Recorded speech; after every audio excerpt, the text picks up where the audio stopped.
The training base smelled of sweat, dust, and desperation. Every recruit looked tired, dirty, and nervous, but not Private Jaden. He stood tall, his uniform perfectly ironed, his boots polished like glass, his smile confident and a bit too proud. He had just arrived from the capital, top of his class. Sharpshooter, fast runner, charming with words. He thought he was born to lead. He thought this was just another checkpoint in his shining career. But he didn't know what this place truly was. This base didn't care for grades or medals. This place trained soldiers, not stars. Jaden leaned against the wall as the instructor barked orders. Most recruits silently obeyed, afraid of messing up. But Jaden joked, laughed, tried to break the tension. "This place needs better food," he said to the guy next to him, "and less yelling. My ears are going to retire before I do." Some chuckled. Most ignored him. That's when he saw her. She walked into the line like a ghost. No expression, no eye contact. Her face was calm but distant. She looked older than the others, not by years, but by something deeper. Her body was covered in faded scars, her arms, her neck. Even the side of her face had a rough mark that ran like a river from ear to jaw. But what caught his attention was not her silence. It was how others reacted to her. No one looked at her directly. No one spoke to her. Even the instructor, known for his brutal voice, simply nodded and moved on. Jaden smirked. "Who's that?" he asked the guy beside him. The guy lowered his voice. "Don't talk about her, just don't." That made Jaden more curious. She a commander or something? No. She single quotes S. Just here. Looks like she's seen 1,000 wars. Jaden joked. Or maybe just lost a fight with a lawnmower. Uptonia. Few laughed, but nervously. She your grandma, or your drill sergeant's ex? Suddenly, a sharp silence filled the space. She had stopped walking. Jaden froze. Her head turned slowly, her eyes locking onto his dot. No words, no movement. Just a stare. And for the first time Jaden felt cold. Not cold like wind or rain. Cold like being inside a cave no one visits. Cold like looking into something that had died and come back different. She held his eyes for a second. Longer than necessary, then she walked away. Jaden let out a fake laugh. Tough crowd. But the laughter didn't return. No one smiled. Even the instructor gave him a look that said, "You don't know what you've done." That night, the recruits sat in the mess hall. Jaden tried to lighten the mood, but something was off. People sat farther from him. Conversations stopped when he joined. One guy even left his tray behind just to avoid sitting near him. He finally turned to a quiet recruit named Malik. "Hey man, what's going on? Why is everyone treating me like I've got the plague?" Malik hesitated, then whispered, "You mocked her. So what?" Malik leaned in. "Do you even know who she is?" Jaden shrugged. "Scarface? She's a legend." Jaden blinked. "She's what?" "She was part of Operation Ember." That name meant nothing to Jaden. Malik leaned back, shaking his head. "You really don't know. Enlighten me." Malik sighed. "It's classified. But the ones who came back from that mission, most are gone now. She's the last. That's all we know." Jaden laughed again. "Sounds like one of those bedtime ghost stories." "She's not a ghost," Malik said. "She's a survivor." Jaden rolled his eyes. "Or maybe a crazy old woman they didn't have the heart to retire." Malik stood up. "You'll find out. Maybe not today, but soon." Jaden watched him leave. The room felt colder again. He turned toward the entrance. She was standing there, alone, silent, watching. Night. Jaden couldn't sleep. It wasn't the bunk. It wasn't the snoring. It was her face. That stare, those scars, and the strange way people reacted to her. He needed answers. He slipped out of bed and made his way to the lower halls. The archives. Most doors were locked, but he had learned a few tricks. He was top of his class. After all, he reached the computer station and typed in Operation Ember. Access denied. He tried again. Different spelling, different tags. Still locked. Until he found one name in a backup folder. Phoenix.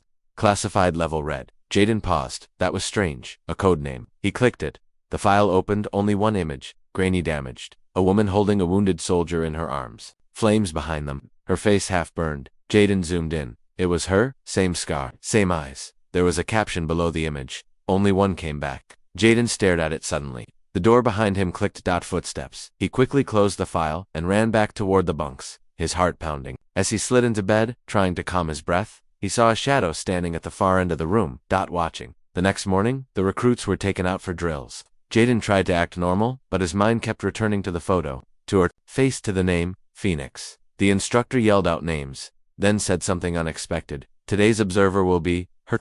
The recruits froze. Jaden's stomach dropped. She walked in slowly. Same silent steps, same dead cold stare. No uniform rank, no medals, just scars and silence. Jaden whispered, "What's she gonna do? Write a poem about our failures."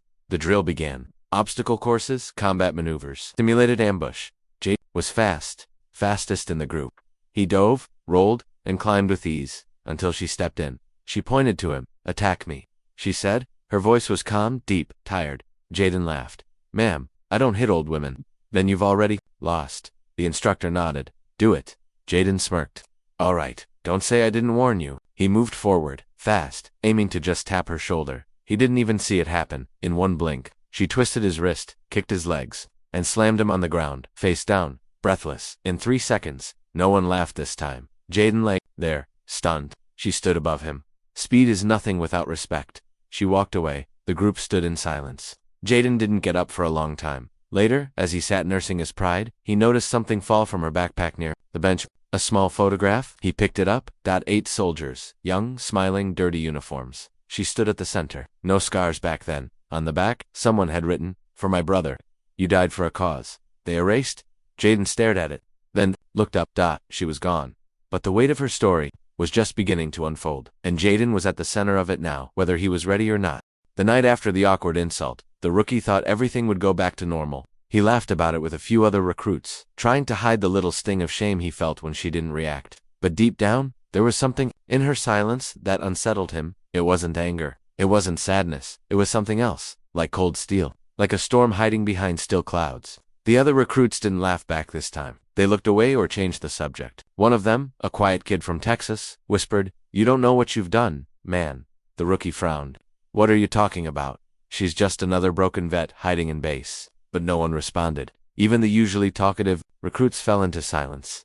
At dinner she sat alone. She always did. No one dared sit at her table. Even the senior officers kept their distance. She didn't eat much, just stared ahead and chewed slowly, her scarred jaw moving carefully like it remembered pain. That night, the rookie couldn't sleep. Something about her haunted him. So he did what he always did when curious. He broke the rules. He got out of bed, snuck into the admin building, using a fork to wedge open the back lock, and crept into the records room. He knew the password from watching the officer type it in earlier that day. His fingers moved fast over the dusty keyboard.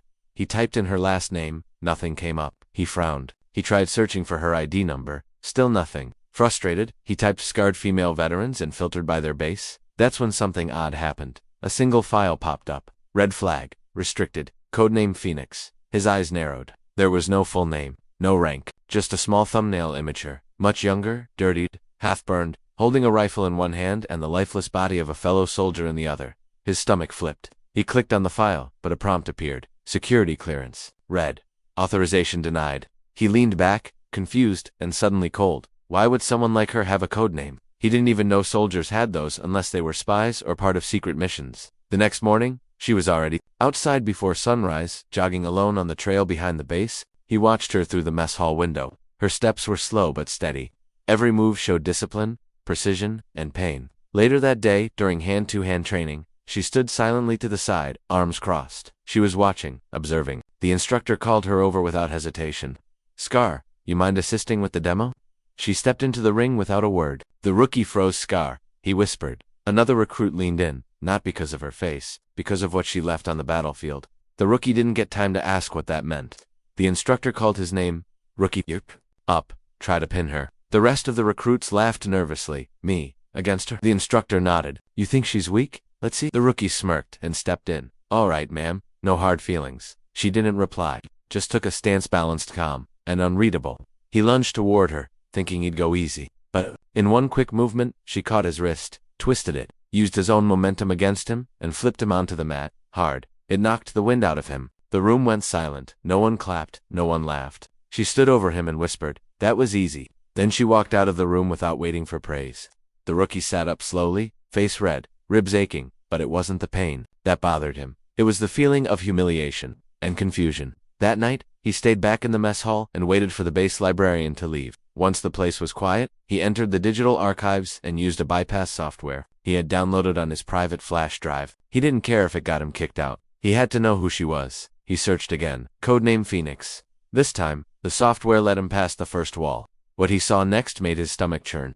There were photos from a destroyed village, charred bodies, burned homes, a group of soldiers surrounded by enemies. One photo showed her, bloody, crawling out of the rubble, carrying 2 injured comrades. Another showed her with her arm around a small child, shielding them during a firefight. Then came the text. Operation Ember, classified mission, Unit, Shadow 9.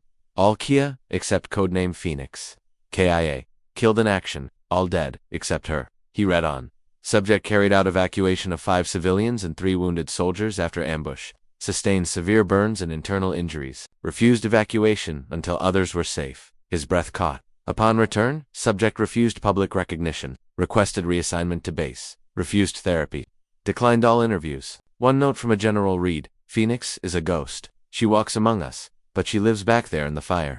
The rookie leaned back, stunned. So that's what the scar was. That's why she never spoke. That's why no one dared disrespect her, because she had once been more than a soldier. She had been a savior, and she had been betrayed by silence. Suddenly he remembered what he'd said to her, mocking her face, her silence, her past. Shame wrapped around him like a wet cloth. He didn't sleep that night. He couldn't. He kept replaying her quiet stare in his mind, realizing now that it wasn't weakness he had seen. It was restraint, mercy, and a warning. The next day during drills, he avoided her, but she noticed. At one point, he dropped his water canister near her. As he picked it up, she quietly said, "Some scars are earned, others are deserved." He looked up at her, eyes wide. It was the first thing she'd said to him directly, but before he could reply, she walked away. Later that evening, the rookie received a private message on his secure inbox. It read, "You accessed a restricted file. Report to Office 7C immediately." His heart pounded. When he arrived, the general himself was waiting. The same general from the Ember report. "You were curious," the general said without anger. "That's good. But that curiosity has consequences." The rookie lowered his head. "I'm sorry, sir." "You should be," the general replied, "but not for breaking in. For mocking someone you couldn't begin to understand." "Why? Doesn't she get recognized?" "Sir?" the rookie asked softly. The general looked out the window. "Because heroes like her don't want medals. They want peace. And peace is never given. It's earned. Through fire." The rookie's throat tightened. "I want to apologize." The general turned to him.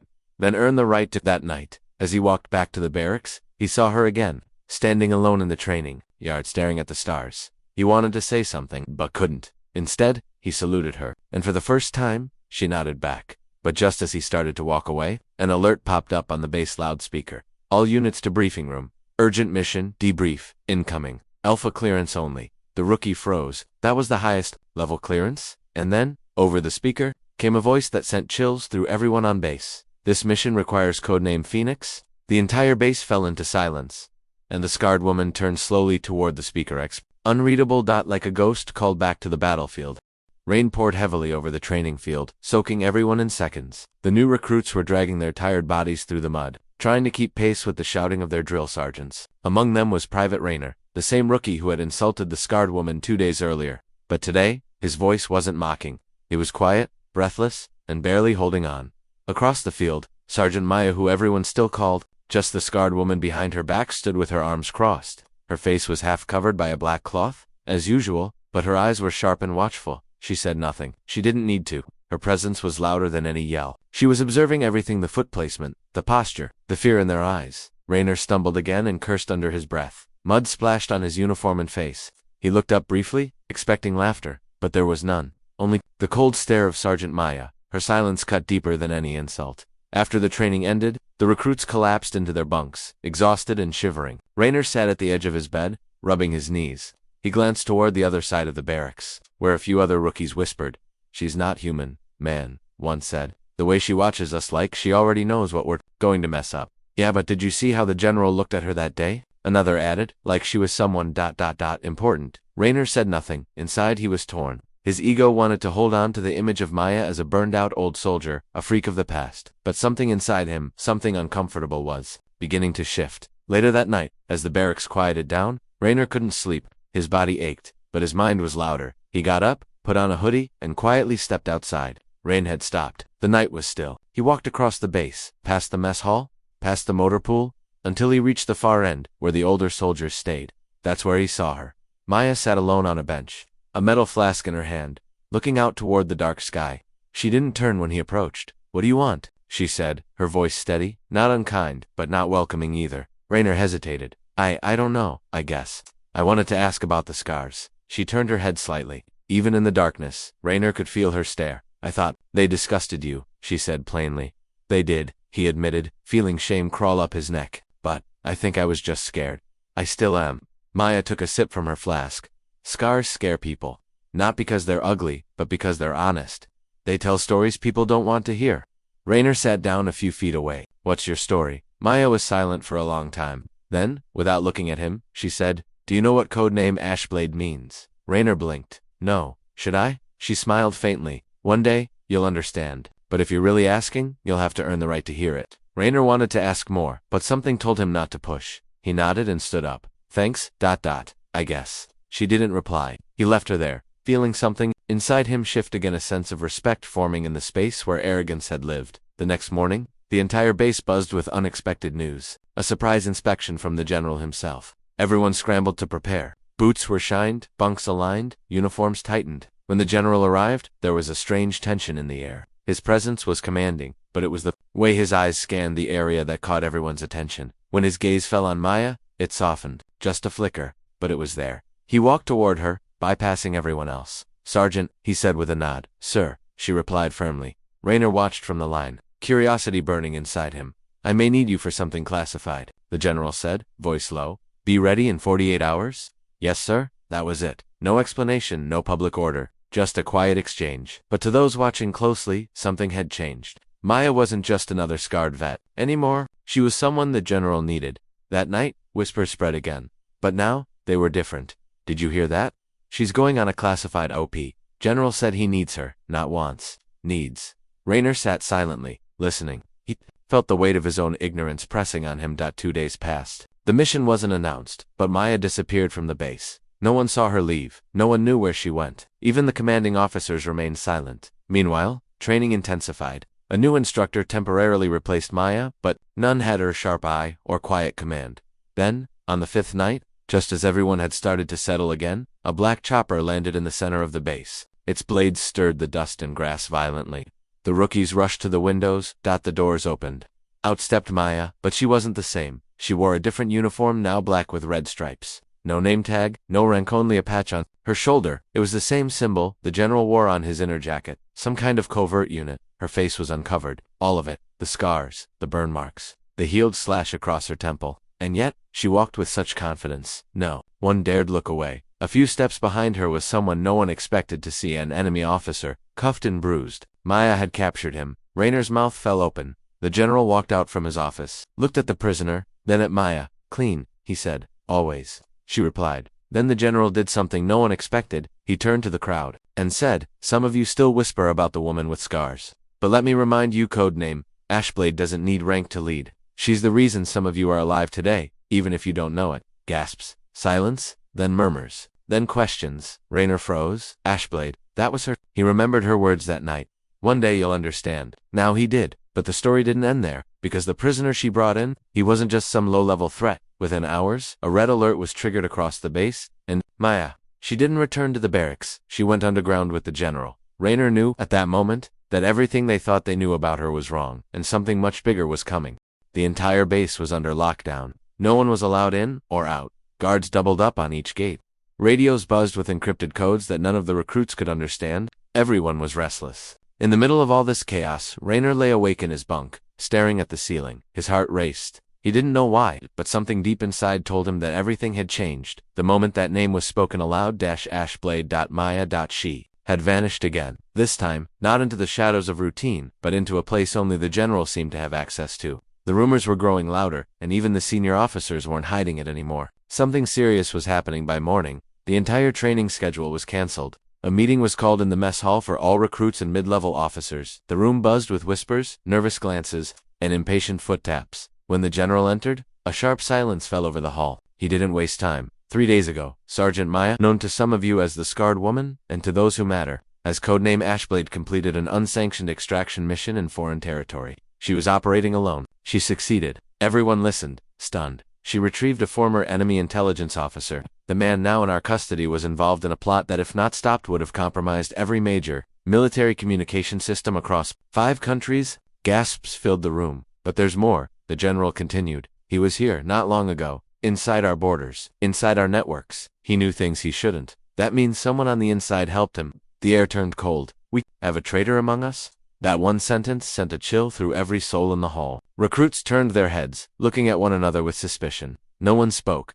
Until this is resolved, the general said, no one leaves base. Sergeant Maya is currently working with our classified unit to investigate the breach. If you see her, cooperate, and show her the respect she's earned. He left the podium without another word. Raynor's hands were cold with sweat. He didn't know what scared him more, that there was a traitor inside their own base, or that Maya was the one hunting them down. For the next 2 days, everyone walked on eggshells. Inspections were random, devices were checked, phones were confiscated. Maya was not seen, but her presence was everywhere. It was like she had melted into the shadows of the base, watching them, testing them. Raynor tried to focus. He trained harder. He followed orders to the second, but he could feel something dark hanging in the air. He didn't know if he was being paranoid, but he started noticing strange things, like how Sergeant Colwyn of the senior trainers always checked the communications room at night alone, or how Private Mills, who had barely passed fitness exams, suddenly had access to high-level areas during kitchen duties, or how every time the recruits' files were updated, there was a delay that only one particular technician, Simmons, could explain. Raynor kept his thoughts to himself. He didn't have proof, just instincts. But then something happened that shattered everything. On the third night after the general's speech, there was an explosion at the east sector. Not huge, but enough to trigger alarms. Fire teams responded within seconds. Everyone was called out of their bunks. Smoke billowed into the sky. Raynor stood outside, watching chaos unfold.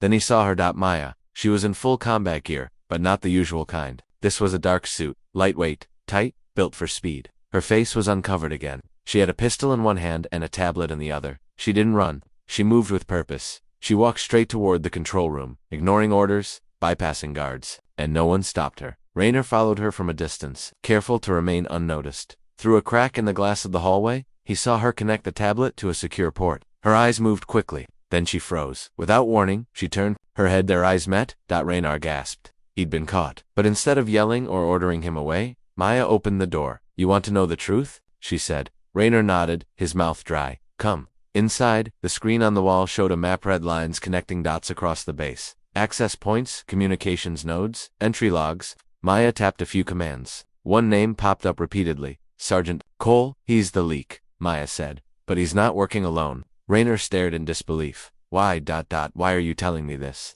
"Because I saw something in your eyes the other night. You looked like someone who finally started thinking." "I'm just a rookie," Raynor said, confused. "So was I once," Maya replied. "Before I was burned. Before they gave me this code name. Before I had to become what I am now." Raynor wanted to ask about her scars, her past, but this wasn't the time. "What do we do?" he asked. Maya handed him a folded piece of paper. "You're going to deliver this to the general. Quietly. No one sees it. Not even his assistant. Go now." Raynor nodded, tucked the paper into his boot, and ran. Every step felt like a test. He reached the general's quarters, ignored the guard, and walked straight in. The general stood at the window, calm, as always. "Yes." Raynor didn't speak. He knelt and handed the paper. The general read it silently. Then he whispered, "So it's true." He looked up at Raynor. "You were the one who insulted her, weren't you?" Raynor flushed with shame. "Yes, sir." The general stared for a long second. "Then it's fitting you helped clean the mess you were once blind to." Within the hour, Sergeant Cole was arrested. Evidence poured in. Not just files, but voice recordings, money trails, plans to disable defense grids. He was working for a foreign entity. Not for ideology, for cash. But what shocked everyone most wasn't that he betrayed the country. It was who was supposed to take his place. Private Mills, the same quiet recruit Raynor had once eaten lunch with. He was arrested too. That night, Maya returned to the shadows. But not before she did something unexpected. She walked into the barracks. Everyone stood up, frozen. She walked slowly, her gaze sweeping across the room. Then she stopped at Raynor's bunk. He stood, unsure of what to do. "In front of everyone," she said. He helped. No applause, just silence. But that sentence was louder than anything. Then she turned and walked out. From that day forward, no one called her the scarred woman again. Only one name remained, Ashblade. But just as peace began to return, something else stirred. Because the files recovered from Sergeant Cole's locker contained a name none of them expected. A code name, not hers, someone else's. Someone older, someone missing for over a decade. Someone Maya once called mentor. Raynor found the name by accident 2 days later, while cleaning out the comms archive under supervision.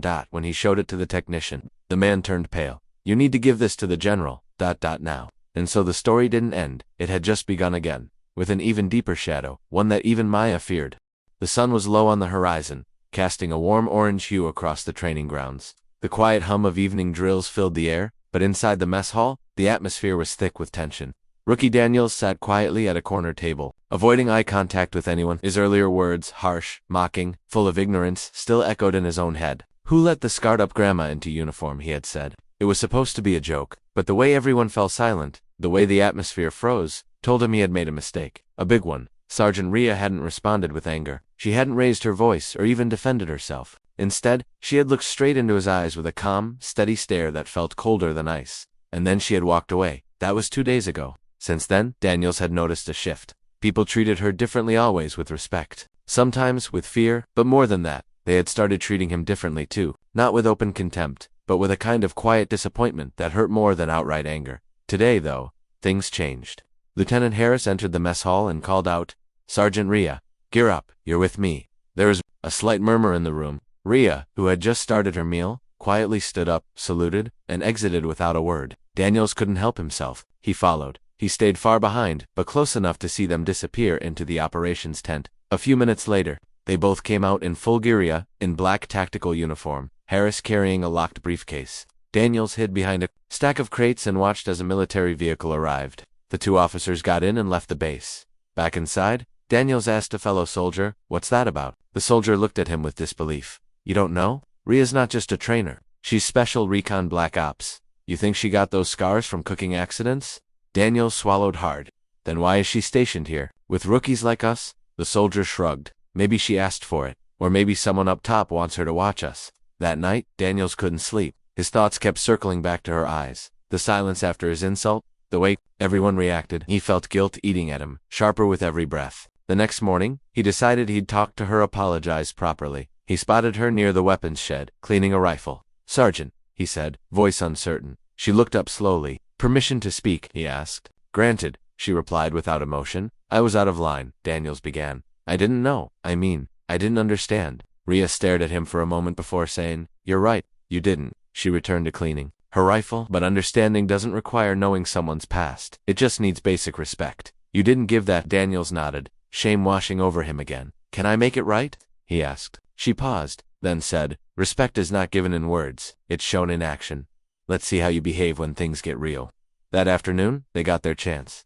An alert blared across the base. A vehicle had gone missing near the west. Perimeter recon team had to go check. To Daniels' surprise, Rhea volunteered. And even more shocking, she requested Daniels on the team.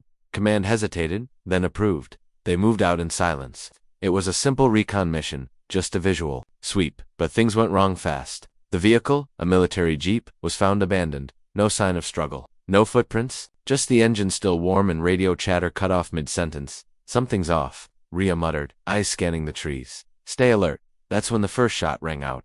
Not from a gun but a dart. It hit their driver in the neck. He slumped over, unconscious. "Incoming," Rhea shouted, dragging Daniels into cover.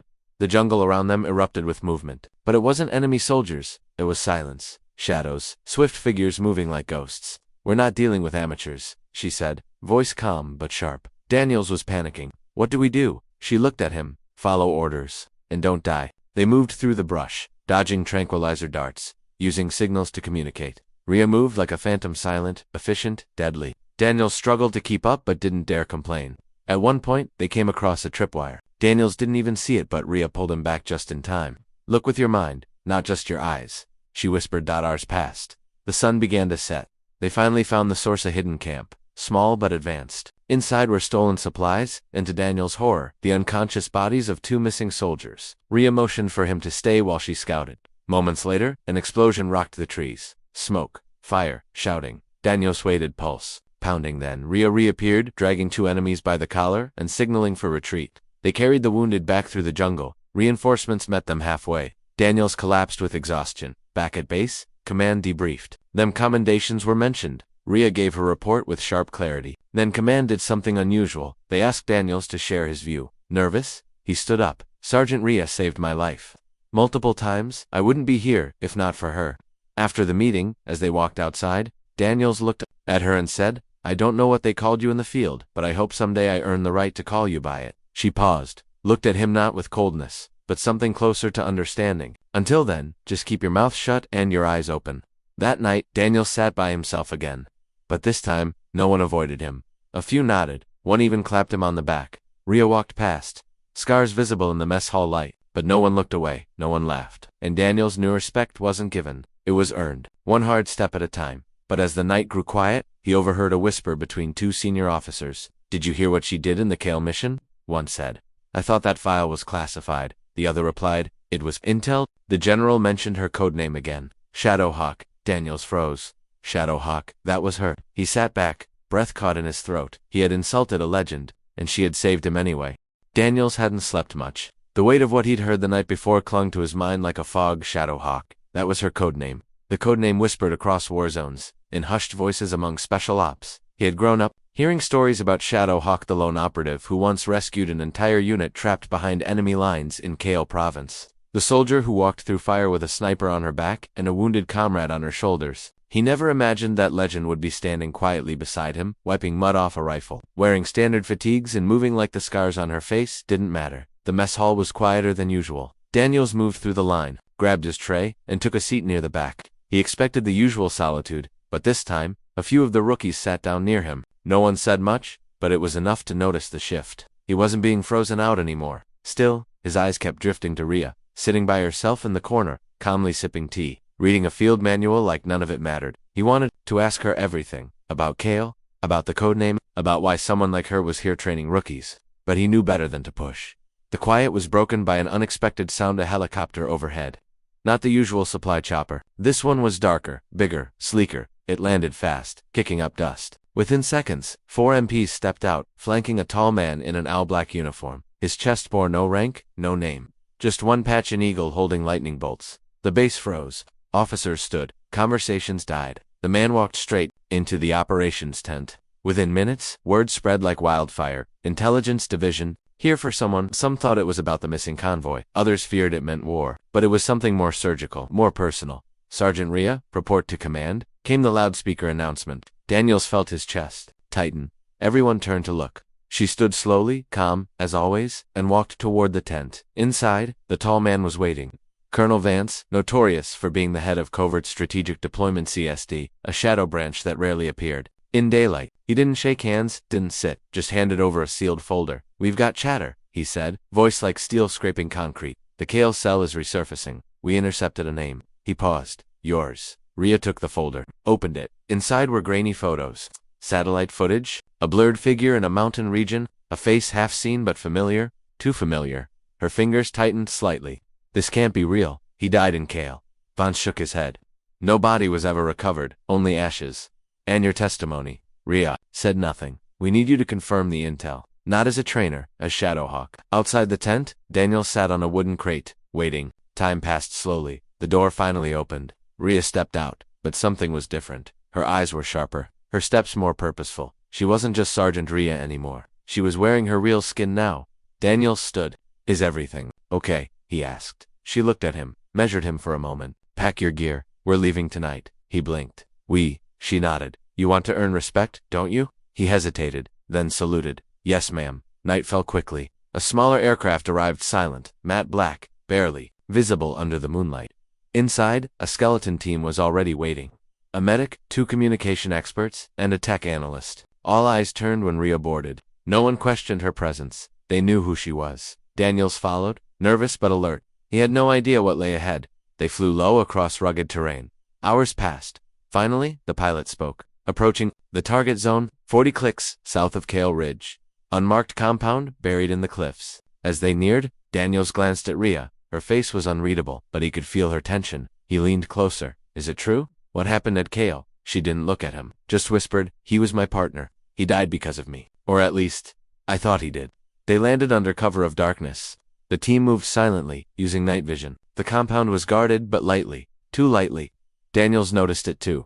"This feels wrong," he whispered. Rhea nodded, almost like they want us to come. Still, they moved in, breached the outer wall. Inside it was empty, dusty, quiet then. From the shadows, voices mechanical, recorded a projection activated. A man's face filled the wall. "Rhea," he said, "or should I say Shadowhawk?" Daniels froze. The voice was distorted but full of mockery. Rhea stared straight ahead. "You left me in Kale, buried me alive, burned the village, but I lived, I learned. And now so will you." Gas filled the room. Fast, thick, a scream from the medic. Alarms, then darkness. Daniels woke up in a small cell, cold stone walls, a single light overhead. His hands were bound, but across from him Rhea, her eyes were closed. But she was breathing. "Sergeant," he whispered. She opened her eyes slowly, still alive. She asked dryly, "Where are we?" He asked. "Underground, probably still near Calais. But this isn't about geography. This is about him." "Who is he?" Daniels asked. She hesitated. then finally said, Captain Reza Khan, my partner, my mentor, my best friend. Her voice softened. And the man I had to leave behind, she explained. Years ago, during the Kale mission, their team had uncovered a secret rebel lab in the cliffs. They were ambushed. Reza was injured. She carried him out, but a second explosion cut them off. He ordered her to run. She hesitated. He made her promise. So she left. A fire took the ridge. No one survived, or so they believed. He was a genius, she whispered. But even geniuses can break. Footsteps approached. A metal door opened. A figure entered, masked, tall, broad-shouldered. But even before he spoke, Rhea knew. You never looked back. The voice said, you just obeyed orders. Reza, she whispered. He pulled off the mask. Older, scarred, but unmistakable. You left me? He said. I saved who I could, she replied. You made me promise. He laughed bitterly. And now I'll show you the cost of promises. Guards pulled Daniels away. Rhea lunged forward but was held back. Daniels was dragged into a small lab. A screen flickered on. You're just a rookie. Reza's voice said from overhead. But you're hers now. That makes you interesting. Wires. A chair. A device he didn't recognize.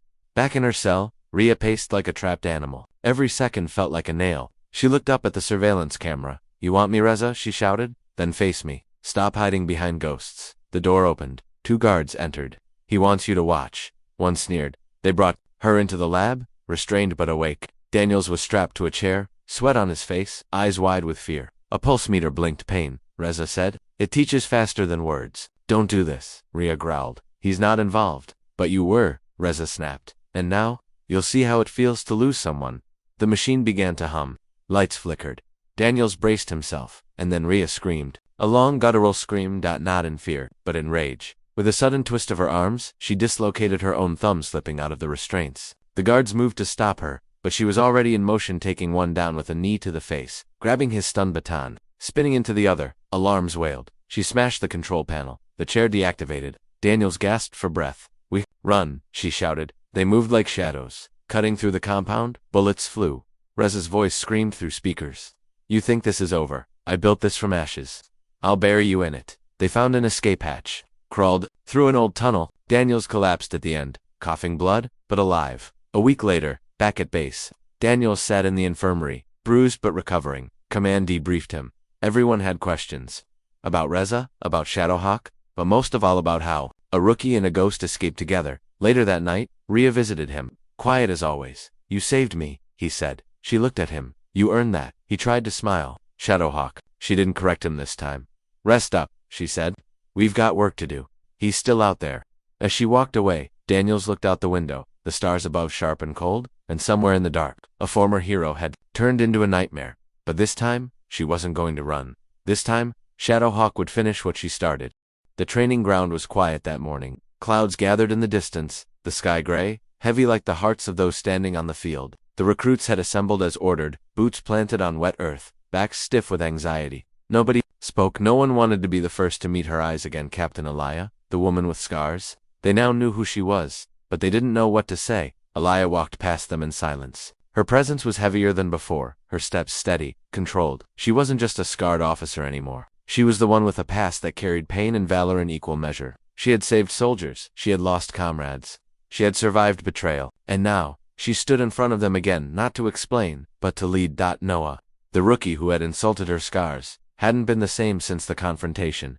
He hadn't spoken to anyone. His swagger was gone. He didn't eat much, didn't smile, didn't sleep. He walked like a man carrying a boulder on his shoulders. Every time he looked at Elia, guilt burned in his chest. He wanted to say something, anything, but every word felt too small. That morning, Elia didn't talk about the past. She began a new drill, a new phase of training, and pushed them harder than before. They crawled through mud, climbed walls, sprinted under pressure, and memorized tactics till their legs trembled. She shouted commands not to break them, but to mold them. You don't need to like me, she said at one point. You just need to survive. And for that you'll listen. The days stretched on. Elia taught them more than combat. She taught them endurance. Taught them how to read each other's body language, how to recognize panic in a teammate's eyes. Taught them how to trust under fire. And slowly, something shifted. The recruits stopped seeing a woman with scars. They began seeing a leader, someone who had walked through flames and come out alive. One evening, after a grueling mission simulation, in the forest, the team sat around a campfire. Their clothes were soaked, their bodies bruised, and their faces tired. Yet there was peace in that silence. Then Noah, barely above a whisper, said Captain Elia, didn't look at him, but the others froze. He swallowed. I didn't know about you, about what you've done. Elia's voice was quiet. You didn't need to. I was wrong, Noah said. The things I said, they were disgusting. He stopped, ashamed. I'm sorry, not just for insulting you, but for being blind. Elia finally turned toward him. Her eyes, tired and weathered, held him in place. Words hurt, she said, but I've heard worse. I've lived through worse. What matters now is what you do next. Noah nodded.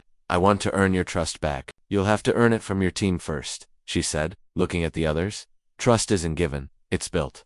After that night, the team began to bond. They started watching out for each other. When someone fell behind another, helped when one stumbled, the others pulled them up. In Elia, she kept her distance, but watched closely. Quietly, she began to believe again not in them, but in herself. But peace didn't last long. One morning, a black SUV pulled up to the edge of the training ground. Out stepped a man in a dark uniform with 4 stars on his shoulders. General Ashwin. His presence drew silence like a storm. Everyone straightened, even Elia. He approached her, no smile on his face. Captain Elia, sir, she said, her salute sharp. I need a word, he said. They walked toward the edge of the trees. No one could hear what they said, but eyes followed them. The team saw Elia's jaw tighten, her hands clench, her shoulders stiffen. After 5 minutes, she turned back. Her face was unreadable. Back at camp, she said only, we leave at dawn. We've been selected for an operation. Noah blinked. Us. She nodded. This unit, we're ready. That night, the recruits couldn't sleep. They whispered among themselves, what kind of mission? Were they really ready? Why them? The next morning, they boarded a transport truck before sunrise. Elia sat at the front, eyes forward, silent. The vehicle rumbled across dirt roads and through forests until they reached an abandoned airstrip. A helicopter waited, its blades cutting the air in circles. Inside the chopper, nobody spoke. Then one of the officers handed Elia a sealed file. She opened it, scanned the pages, then looked up slowly. We're not going into combat, she said.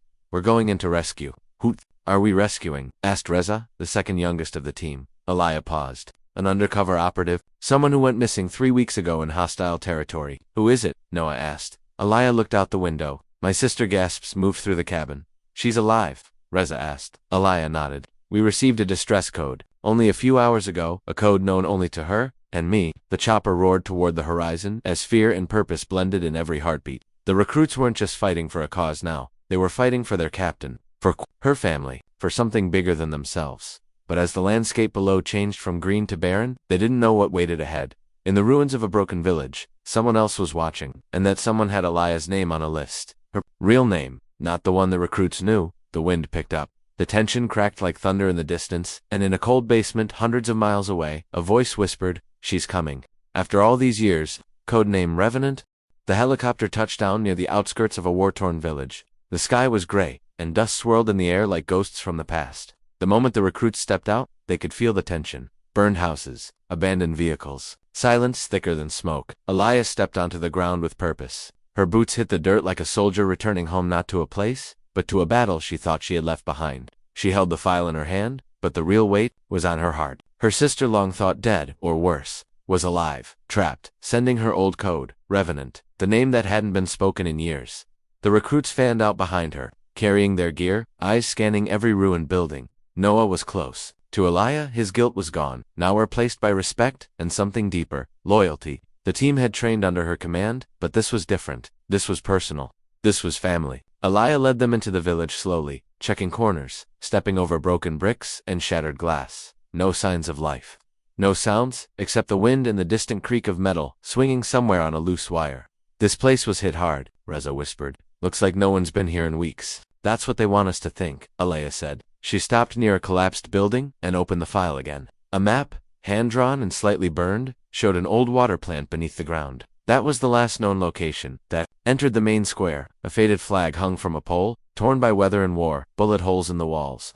Dried blood near the steps of a destroyed cafe. What happened here? One rookie asked. Elia replied without emotion. Betrayal. Years ago, this place was used by intelligence operatives. My sister Amara went deep undercover to dismantle an enemy network. They turned. Everyone here became either a target or a spy. Some say she died with the team. I never believed it, Reza asked softly. And if she's still alive?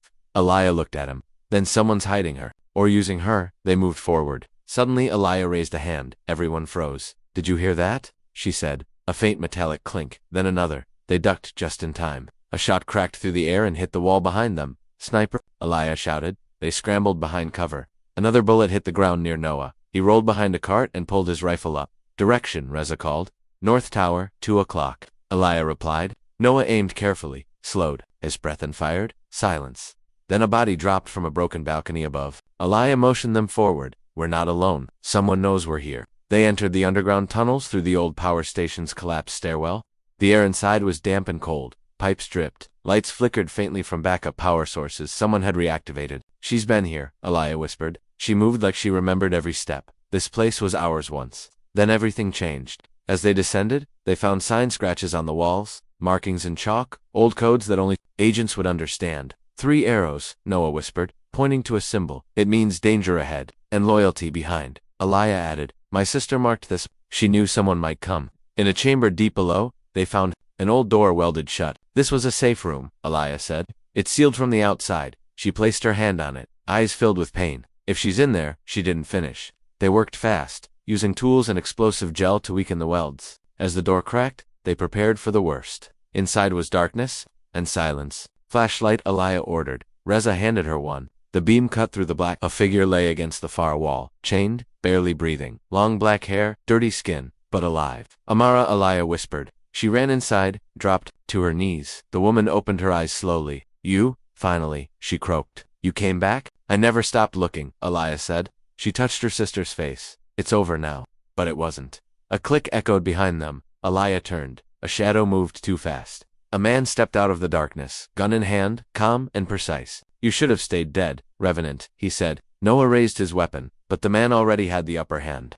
Lower your guns, the stranger said, or your team dies. Aliyah stood slowly. So it's you, the one who turned the village, he smiled.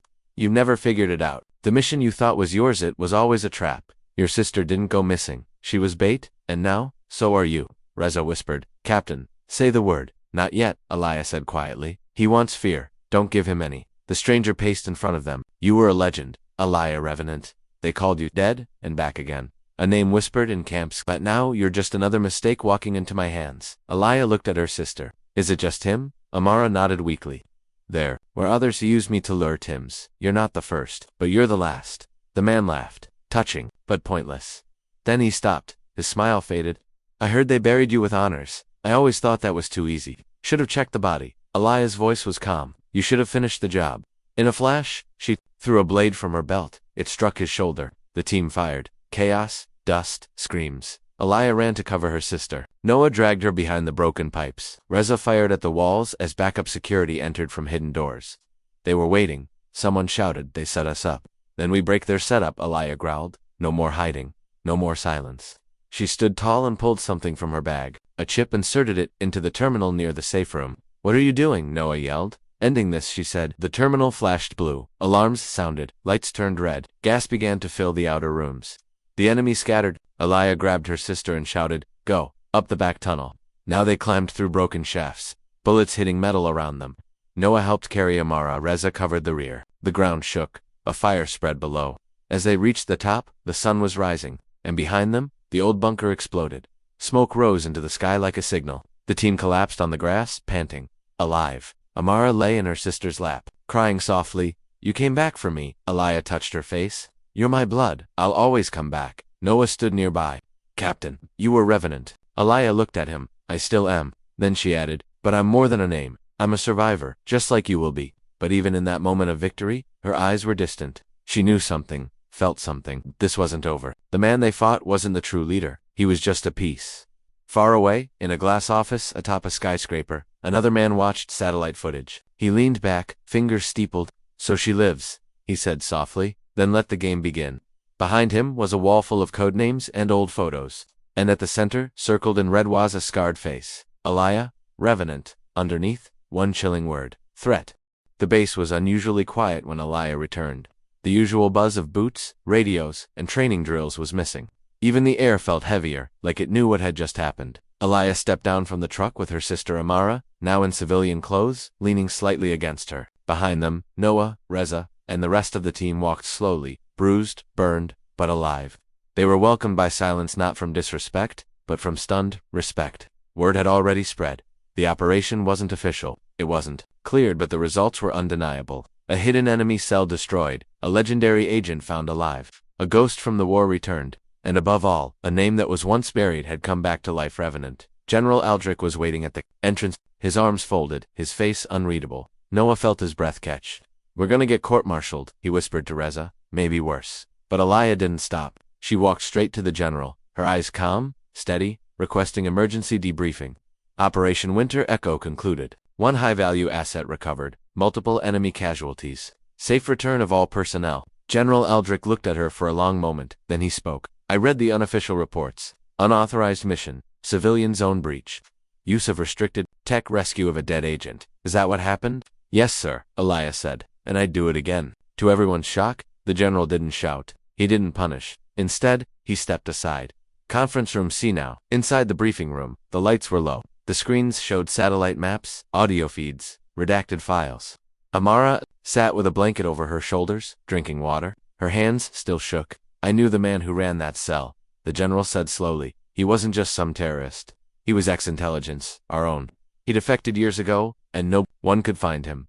Until now." He turned to Alaya. "How did you know he was there?" She didn't answer right away. Then she placed the burned file on the table. "Because I wrote that mission. He turned it into a trap, and I walked straight back into it. But I wasn't the same this time." Aldrich leaned closer. "You still have that edge. Even after everything." Alaya's voice was low. "Because I never stopped fighting." The general turned to Noah. "You disobeyed a direct order." Noah looked down. "Yes, sir. But you also saved the mission? And protected a legend." "I didn't know who she was, sir." Not until he paused. "Until I saw how everyone followed her, how she made choices without fear, how she taught us what leadership really means. I insulted her once, mocked her scars. I've never regretted something more." The general didn't respond. He walked to the screen, pressed a button, and displayed an image. A blurry shot from satellite feed of a man in a black suit watching the bunker explosion from afar. "Is the man funding the network?" he said. "Name unknown. Only code name we have is Monarch." Alaya's eyes darkened. "He's the one who ordered my death." "We believe so," Aldrich said. "And now that he knows you're alive, he won't stop." Reza asked, "What do we do?" Alaya stood. "We don't run. We don't hide. We get ready." That night, the base became a storm of motion. Weapons cleaned, files declassified, old agents recalled. Alaya walked into the training yard and watched rookies spar. Some looked at her differently now, not with doubt, but with admiration. One rookie, the same girl who had once whispered behind her back, came forward. "Ma'am, I just wanted to say I was wrong about you." Alaya didn't smile. "It's not about being right or wrong. It's about being ready." "Yes, ma'am." The girl saluted. Later, Amara sat in the infirmary, watching the stars. From the window, Alaya joined her. "You okay?" she asked. Amara nodded slowly. "Physically, yes, but in my head, I hear his voice. Every day he told me you died. That no one was coming. He made me believe the world forgot us." Alaya took her hand. "He was wrong, and we're not done yet." Amara's grip tightened. "Then let me help. You've been through enough," Alaya said gently. "Not as much as you think. He made me work in the network. Gave me access. I know names, places, patterns. I want to fight." Alaya hesitated, then nodded. "We'll do this together." At midnight, a message came through a private channel. An old code one, only high-level command would recognize. "Revenant has awakened. Ghost protocol active." Noah read it aloud. "What does that mean?" Alaya's face hardened. "It means I've been activated again, as if I never died. Every file, every mission, every contact I ever had, they're opening the box." Reza stepped closer. "What's Ghost protocol?" "It's what they use when all else fails," Alaya replied. "No rules, no uniforms, just results." Noah said, "You're going off-grid." "Not just me," Alaya said. "All of us. We're going to take down Monarch. Quietly, efficiently, completely." The next few days passed in a blur. Intel was pulled from Amara's memory. Old contacts were traced, black sites visited, a list formed, 10 major figures, all part of Monarch's chain, each one more protected than the last. "We start at the top," Alaya said. "Cut the head. Watch the body fall." The first name was in Praga banker, who moved funds through legal fronts. The second, in Dubai, ran security firms. The third, in Seoul, controlled data servers. We take them down, one by one. But they all knew Monarch wouldn't sit still. He'd strike back, and he did. The ambush came on the road to the airstrip. A bomb under the truck. It went off just seconds before Reza noticed it. The blast threw the vehicle sideways. Flames everywhere. Screams, gunfire from the hills. Alaya crawled out, bleeding from the forehead. "Status," she shouted. "Noah, Reza, I'm here." Noah yelled from the ditch. "Reza's down." Alaya ran to him. Shrapnel had hit his chest. He was breathing, but barely. "We were followed," he gasped. "They knew our route." Alaya looked around. "They're jamming signals. We have to move." A figure appeared on the ridge, masked, holding a device. "Found you, Revenant," he said. He raised his rifle. Alaya didn't hesitate. She fired once. The figure dropped. Move. She shouted. They carried Reza between them, taking a hidden trail to an old outpost. Medical supplies were limited, but Alaya patched him up with old skill. He needs surgery, she told Noah. We can't keep running. Then what? Noah asked. Do we give up? Never, she said. Her eyes met his. But we go smarter. Monarch's watching everything. We change our game. That night, as Reza lay unconscious, Alaya opened an old case. Inside an encrypted phone, a silver key, and a medal with a dragon etched on it. This belonged to my mentor, she told Noah. Before he died, he gave me one name. A man off the grid. A hacker. They call him Lantern. Where is he? Last seen in Mongolia. You think he can help? If anyone can unlock Monarch's systems, it's him. They planned quietly, moved like shadows.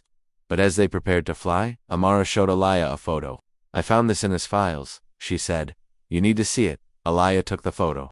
Her blood went cold. It was a picture of a young soldier, scarred, wearing her uniform, her face, but not her. Who is this? She whispered. Amara said, that's why he wanted you dead. That's why he used me. She's your replacement. A clone. They tried to recreate Revenant. Alaya dropped the photo. Monarch didn't just want me gone. He wanted to own my legacy. And just then, the encrypted phone buzzed. A voice came through, masked, mechanical. We see you, Revenant. You can run across the world, but your past will always follow. The game begins now. Alaya stared at the screen. Then let's play. Snow fell lightly on the hills of northern Mongolia as the small aircraft touched down on a frozen strip of land that barely passed for a runway. The engines wheezed, tired from the cold and distance. Alaya stepped out first, covered in black thermal gear, her breath forming clouds in the air. Behind her, Noah helped a still recovering Reza limp down the ramp. Amara followed silently, her face hardening with each step. There were no guards, no soldiers, just quiet land, wind, and secrets buried deep. This is where your hacker lives, Noah asked, doubtful. Scanning the empty expanse. He doesn't live, Alaya replied. He hides. They followed her across a ridge, trudging through snow, until they reached a cliff with a single rusted container half buried in the rock wall. Alaya knocked 3 times, paused, then once more, no response. She stepped back and kicked the door. Lantern, I know you're alive. Don't make me dig you out. A soft click sounded, then the door creaked open. Inside, the air was warm, filled with the hum of machines and blinking lights. Servers lined the walls, and solar panels fed batteries stacked in the corner. A man sat at the center, thin and pale, his eyes shielded by dark goggles. Alaya, he said without looking up, back from the grave. You knew I was alive. I knew you'd either die trying, or come find me eventually. I set bets I lost. Lantern stood slowly, his spine curved like someone who hadn't stood in days. Your file was wiped. Entire records gone. But the code behind the deletion, it was mine. You deleted me, she asked sharply. No, he said. I built the system. Monarch used my code, hijacked it, turned it against our own. I've been hiding ever since. Alaya stepped closer. We need into his network, deep, root level. Can you do it? He chuckled. That's like breaking into the brain of a god. But yes, I can. Noah stepped forward. What do you need? Lantern turned to a screen and began typing. Time, power, and no interruptions. Monarch watches everything. We give him noise, false locations, fake signals while I tunnel through. For the next 2 days, the team lived in silence. Amara fed data, she remembered. Reza, despite the pain, helped decode field maps. Noah watched satellites. Alaya stood by Lantern, learning, watching, burning every detail into memory. On the 3rd night, Lantern cursed under his breath. He knows what Monarch. He felt me tripped a silent line. He's tracking the signal right now. How long until he finds us? Hours, if that. Minutes, if he's already close. Alaya didn't wait. Pack everything. Essential, we burn the rest. Lantern backed up his files to a secure drive and handed it to her. This holds everything. Names, routes, the clone data, even your death file. But I couldn't decrypt one last lock. Its voice protected whose voice he hesitated. Yours, but not you now. You, then. She froze. My clone? Yes. Monarch recorded her. Used her to finish the override. If you want full access, you need her. A deep silence followed. Then, the sound of drones pierced the air outside. They're here, Noah shouted. Alaya grabbed Lantern and pulled him into the tunnel Reza had scouted earlier. Snow cracked above them, explosions echoed. Drones fired into the rock. They ran through darkness, ducking beneath falling ice.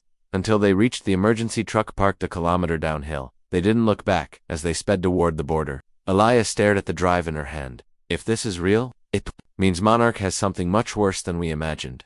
You think the clone's still alive? Reza asked. I don't think I know. Amara, sitting in the back, clenched her jaw. Then let's find her. Back at the command base, General Aldrich watched satellite feeds with a clenched fist. The blast in Mongolia was captured in partial frames, a destroyed container, heat signatures lost. But a ping had been received, an encrypted signal from Alaya's beacon. She was alive. He turned to his aide. Activate Operation Echo Delta. Sir, she's going dark, but Monarch is going to escalate. We need to prepare for open war. Meanwhile, Monarch sat in his glass office, far away from the violence. He watched the drone footage and smiled. Still clever, he muttered. Still ruthless. A woman stood beside him, silent, identical to Alaya, the same eyes, same scars, except colder. She's searching for you, Monarch said, glancing at her. Let her come. She didn't speak, just nodded once. He walked to the screen and opened a new file project mirror. Deploy the twins, he said. Let her fight herself. Days later, the team landed in Istanbul, using forged identities. Lantern had traced the clone's last known location to a shipping warehouse. Near the bottom, as they moved through the alleyways, Noah whispered, "What if she looks exactly like you?" "She won't," Alaya replied. "I carry pain. She carries programming. That's a difference you can't fake." They entered the warehouse quietly. Inside were monitors, weapons, and cages. In one of them, barely conscious, was a girl. Amara ran forward. "That's not her." "No," Alaya said, eyes narrowing. "She's a trap." Suddenly, metal doors slammed shut. Lights cut out. Then a figure dropped from the ceiling, masked, dressed in black, moving like a ghost. She looked like Alaya, moved like her. But when she spoke, her voice was synthetic. "You are obsolete." The clone attacked, a blur of speed and precision. Alaya countered, but every strike felt like hitting herself. Their movements mirrored, every instinct matched. Reza fired, but the clone dodged bullets effortlessly. Noah shouted, "We need to separate them." Amara threw a smoke grenade. It gave them seconds. Alaya cornered the clone. "You feel nothing? That's your weakness. And you feel too much." The clone replied. They fought brutally, one with memory, the other with calculation. Finally, Alaya disabled her with a code phrase Lantern had programmed. Protocol Red Sky. The clone stiffened, glitching. Alaya stepped forward and placed a recorder near her lips. "Say your name." Silence. Then, in her voice, the clone said, "Revenant." The recorder blinked green. Voice sample captured. They ran before Monarch's team arrived out back in hiding. Lantern decrypted the last lock using the clone's voice. The file opened. Inside, blueprints of a weapon that could manipulate satellite systems, nuclear response chains, and even city power grids. Monarch wasn't just building an army, he was building a kill switch for the modern world. Alaya stared at the file. "This is Apocalypse Level," Lantern nodded. "He calls it Blacklight." "What's the activation point?" "A place," he said. "One location? Controlling them all?" Noah asked. "Where?" Lantern looked up. "Washington, D.C." Alaya turned to the team. "Then that's where we go." But just as she spoke, the cloned version of her stirred in the van. She opened her eyes and whispered one word, "Father." The van jolted slightly as it rolled down a dirt road somewhere between Turkey and Bulgaria. Alaya sat in the back, silent, her fingers tapping the encrypted hard drive Lantern had unlocked.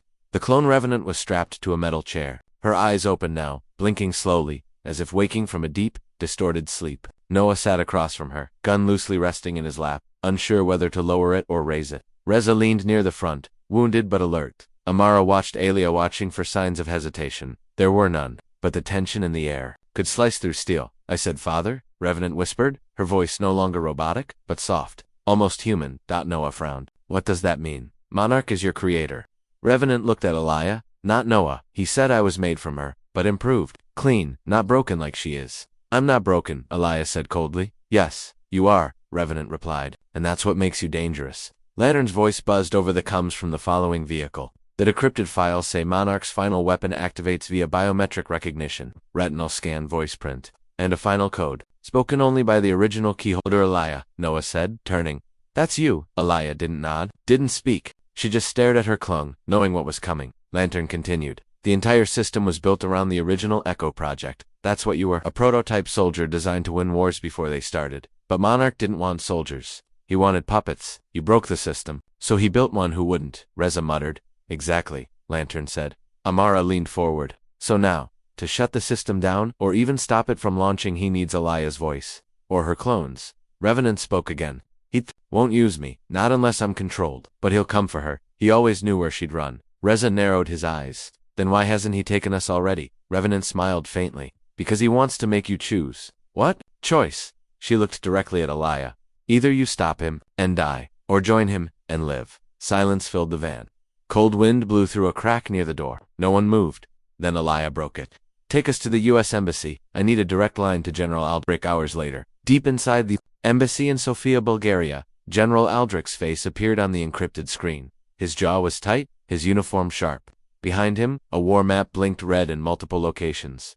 "You're alive," he said, "and you've brought hell with you." Elia didn't smile. "We have the files. The proof. Monarch built Blacklight using stolen DNA, rogue AI, and global kill codes, and he's about to launch it from inside U.S. soil." Aldrich nodded. "We suspected as much. We've intercepted chatter from our own internal satellites. Something massive is brewing under the Pentagon's old nuclear bunkers." "Elia is the final key," Noah said. "Or her clone." Aldrich didn't blink. "Then we need to bring her in, both of them. Monarch can't win this." Reza spoke up. "Sir, this isn't a normal mission. Monarch's got people everywhere. He built her file, erased it, cloned her, then sent assassins into 6 countries. To bury the evidence, we need black access, invisible ops."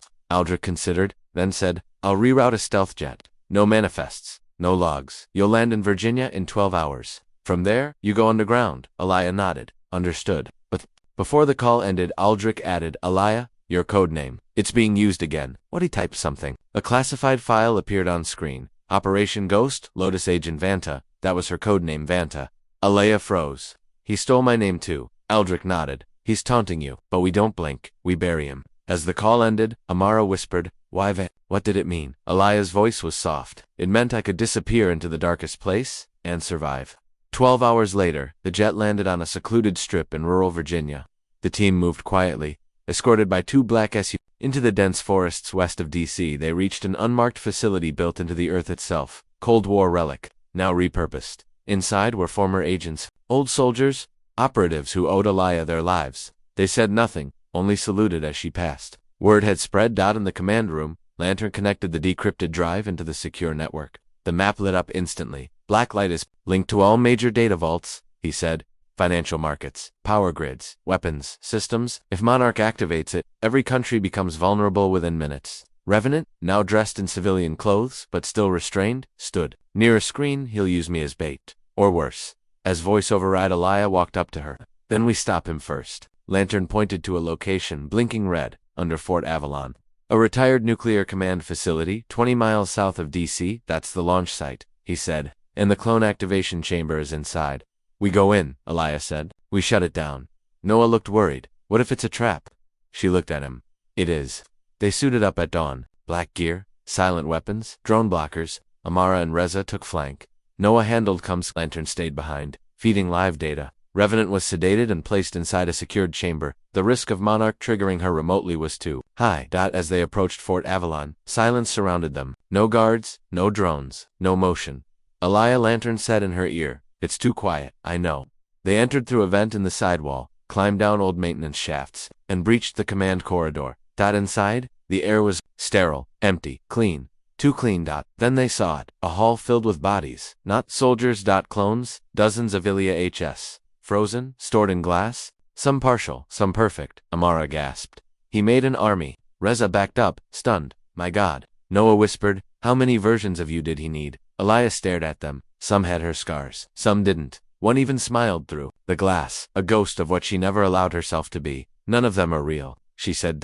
Then Monarch's voice echoed over the speakers. "But I am." Doors slammed shut, lights cut. Monarch appeared on a raised platform, his suit sharp, his eyes empty. "Elia," he said calmly, "you came home." She aimed her gun. "This was never my home," he smiled. "You were built for something greater. Your emotions made you weak, so I took them, removed them, streamlined your mind. And look what I created." He snapped his fingers. From the corridor, another clone walked in. Stronger, taller, no scars. "You're not God," Elia said. "You're a thief." "Maybe," he said. "But I own your legacy now. And in minutes, when Blacklight activates, the world will be mine." Lantern's voice rang in her earpiece. "He's starting the sequence. You have 90 seconds." The team opened fire. Chaos erupted. Amara shot one of the guards in the knee. Reza tackled another. Elia ran toward Monarch. The final clone intercepted her. They fought. Punch for punch. Move for move. Perfect mirrors. Until Elia whispered, "A code Astra, Trezi." The clone blinked. Paused. Glitched. That second was enough. Elia landed a blow straight to the neck. Disabling her, Monarch reached for the launch panel. "Elia, now!" Lantern shouted. She leaped forward and slammed her hand on the override pad. Voice scan activated. Agent Vanta confirmed codename. She looked into the scanner. "Fanta. Elia, no Satu." Command, "Shut down. Blacklight." A pause. Then, Command accepted, Monarch screamed. The room darkened. Black light shut down. All systems terminated. Revenant's chamber. Lights dimmed. The clone army. Powered down. Alaya turned to Monarch. You made me to be a weapon, but I chose to be human. He tried to reach for a pistol, but Noah shot him in the leg. Reza grabbed his arm. It's over. Alaya walked to the final clone, who was still conscious. You could have been anything. Why obey him? The clone whispered. Because I didn't know choice. Until now? Alaya stood silent. Then did something unexpected. She pressed the emergency code. Revenant override. The clone blinked. Then collapsed into sleep mode. Outside. The team emerged just as military helicopters hovered and Aldrich arrived in person. You shut it down, he said. The entire world owes you. Alaya didn't answer. She just looked at the sky. Free. Finally. But as she turned to walk back to the van, a soldier stepped forward, young. Fresh uniform. Eyes full of pride. Then, he saw her scars. He smirked. Didn't know they still let broken soldiers walk around. Before anyone could speak, Aldrich stepped forward and said, loud and clear, show some damn respect. Rookie, that woman's codename is Vanta, and she just saved the world. The rookie's smile vanished, and the team walked into history.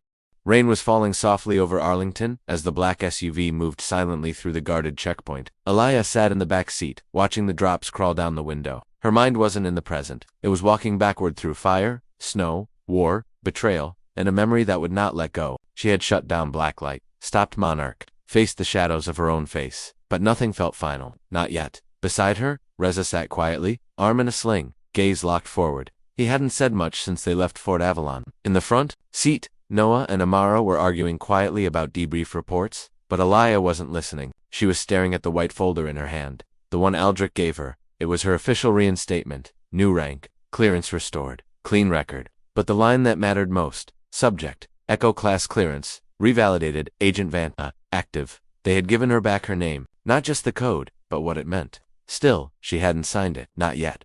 The SUV turned left and entered a secured parking lot below a gray building marked only with numbers. Alaya stepped out, the rain catching on her short hair, and walked. Inside, the elevator doors closed behind them with a whisper. Floor -4, a chamber called the vault. Inside, General Aldrich stood at a large steel table surrounded by glowing screens. Around him were men and women from every branch: CIA, Joint Ops, even one from Space Command. They all turned as Alaya entered. Some saluted, some stared. One woman, older, sharp eyes, stepped forward. You're the ghost, she said. The one who vanished after Belarus. Alaya didn't answer. Aldrich raised a hand. I'll read the file. You know what? She stopped. Blacklight would have turned the world into an algorithmic hostage situation. This soldier right here shut it down without blinking. Someone cleared their throat. We don't know if it's really over. Aldrich nodded. True, Monarch is dead. The clone project has been purged. But there's always someone waiting to pick up where evil left off. Alaya finally spoke.